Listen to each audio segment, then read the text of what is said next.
இப்ப பார்க்கக்கூடிய இந்த சமையலுக்கு பயன்படுத்தக்கூடிய பொருட்கள நீங்க டைம் கிடைக்கும் போதெல்லாம் நீங்க சாப்பிட்டு வந்தீங்கன்னா, உங்களுடைய விந்தணு நல்ல கட்டியாகும். இதனால ரொம்ப நேரம் தாம்பத்தியத்துல செயல்படலாம். அதேமாரி சர்க்கரை நோய குணப்படுத்தி, ஆண்மைய ஆண்களுக்கு ரொம்ப அதிகரிக்கக்கூடியது தான். இதை எப்படி செய்றதுன்னு மட்டும் பார்க்கலாம். நம்ம சேனல சப்ஸ்கிரைப் பண்ணாத நண்பர்கள் சப்ஸ்கிரைப் பண்ணிக்கங்க. இதுக்காக ஒரு கப்ல கைப்பிடி அளவுக்கு பொட்டுக்கடலைய போட்டுக்காங்க.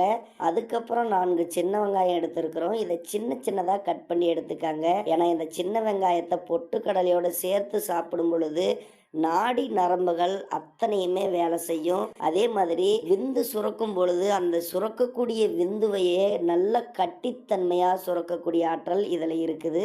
இந்த சின்ன வெங்காயம் பொதுவாகவே ஆண்களுக்கு ஆண்மையை அதிகரிக்கக்கூடியது, ரொம்ப நேரம் தாம்பத்தியத்திற்கு உதவக்கூடியது. எந்த முறையில் நீங்க பயன்படுத்தினாலும் ஆண்களுக்கு உடலுறவின் இன்பத்தை அதிகரிக்கக்கூடியது தான். இந்த சின்ன வெங்காயத்தை பொட்டுக்கடலையில் போட்டுக்காங்க. ஒரு 20 மிளகு எடுத்துருக்கிறோம். இதையும் நல்லா தூளாக இடித்து இதுலேயே சேர்த்து நல்லா மிக்ஸ் பண்ணி இதை சாப்பிட்டுடுங்க. நீங்கள் காலையில் செஞ்சு வச்சுக்கிட்டு அன்னைக்கு முழுவதுமே கொஞ்சம் கொஞ்சமாக நீங்கள் சாப்பிட்லாம்.